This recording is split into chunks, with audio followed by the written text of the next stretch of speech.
Welcome to the Bottle Poppin' Podcast, where Meg and Heather share their love for oils, friendship, and entrepreneurship. Let's get it poppin'.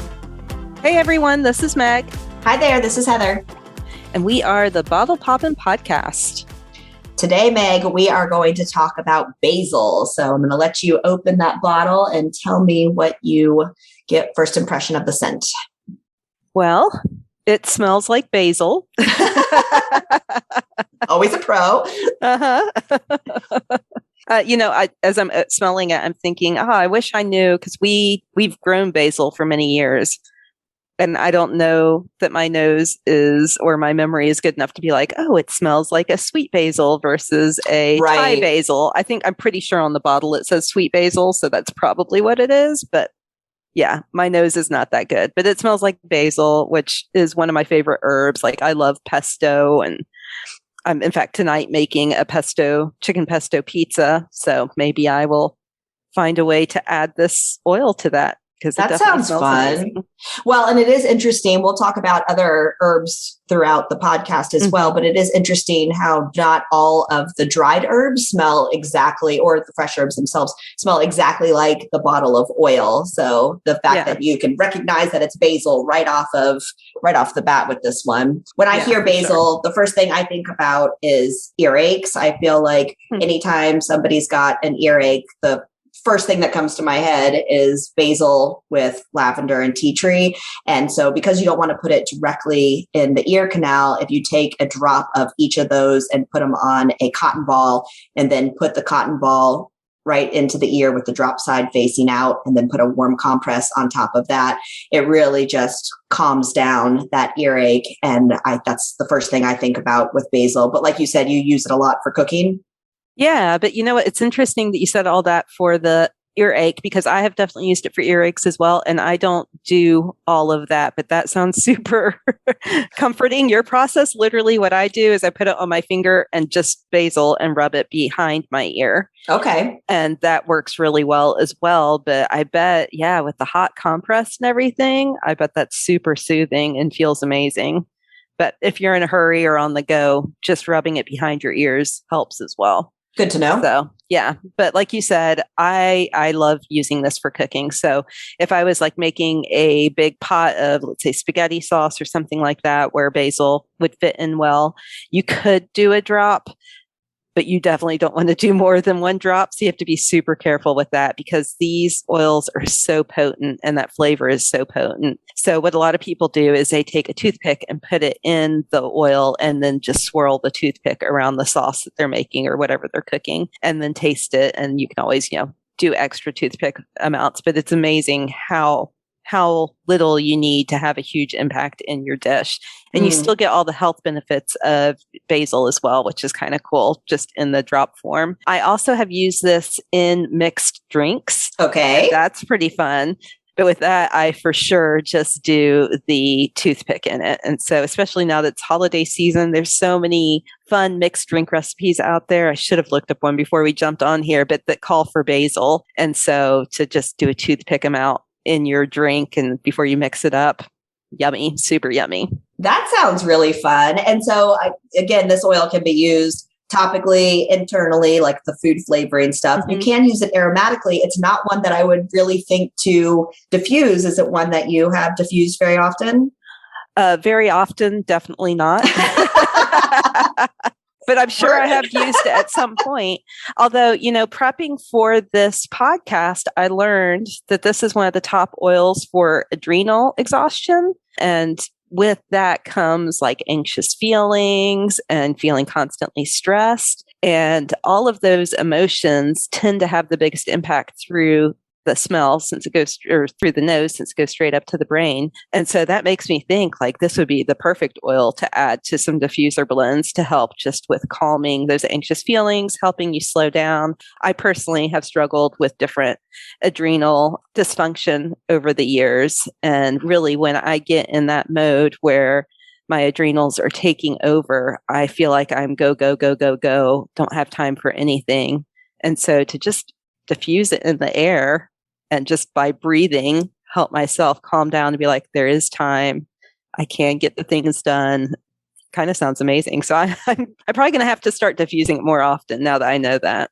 Well, and interestingly enough, everything you were just saying about kind of calming those anxious feelings or, that adrenal fatigue like that, it also comes up as chronic fatigue, which I kind of think about the opposite direction of just kind of being mentally tired of, everything you've got going on with your schedule. And so it's actually the oil of renewal, which I think is fun. So, we've just talked about calming everything down. However, some of the positive properties of it are that it can be energizing and renewing and rejuvenating. And so having it in the diffuser would calm those anxious feelings, but at the same time, hopefully give you a little bit of an energy boost almost to feel like you can get things done again without feeling overwhelmed.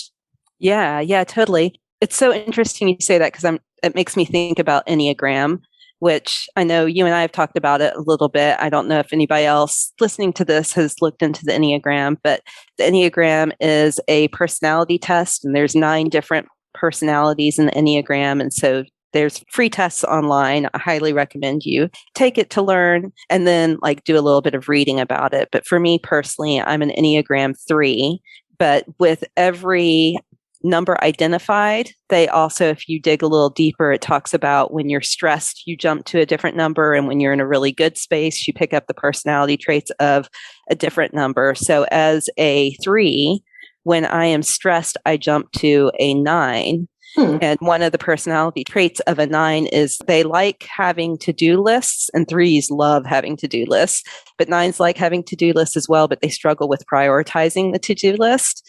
And so I definitely pick up, sometimes I make a to-do list almost every day. And there are days where I'm struggling to be but what on this needs to go first? And that's when I know I'm in an extra stressed state. And so thinking about using this oil at that moment to calm down, I got the list, I can get it all done, smell this. Okay, now prioritize, shift me out of that stress state back to the 3, which is achiever, get things done. I love it. To stack all of these things together for productivity. It definitely is, but at the same time, that's just as you're saying all that, I'm like, wow, that takes a huge amount of self-awareness though too, to be okay, heading into that 9, I need to come back to that 3. Where's my basil? Yeah. And that did not come to me right away. I have been studying Enneagram for at least 2 years now, maybe 3 years. So yeah, that personality test, I in general like personality test, which by the way is a trait of 3s as well.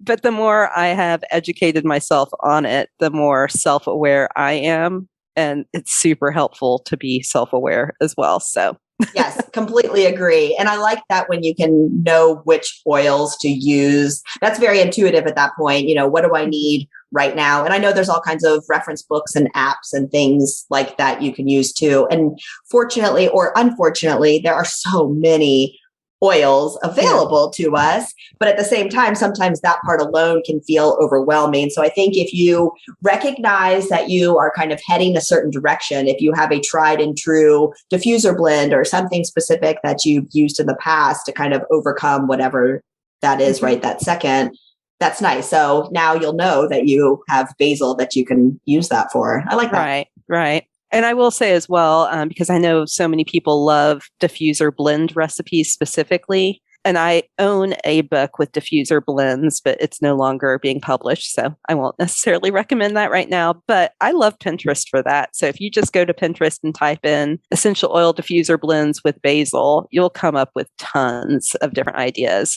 And I'm sure there's something in there that you'll see and you'll think, oh yeah, that scent profile is perfect, or, oh, I've got all the oils for that. And so that's a really good resource. It is. And both of the books that I have open in front of me for this as well talk about the companion oils that it blends well with. Mm-hmm. And there's several floral oils. There is a couple of citrus oils, and then there are some mint oils as well. So kind of any of those 3 other categories blend well with basil too.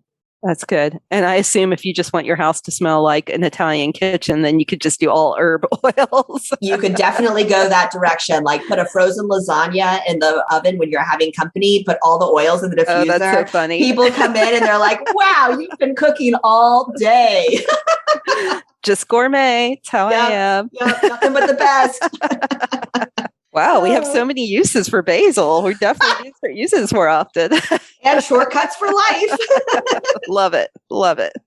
All right, friend. Anything else we want to talk about with this oil?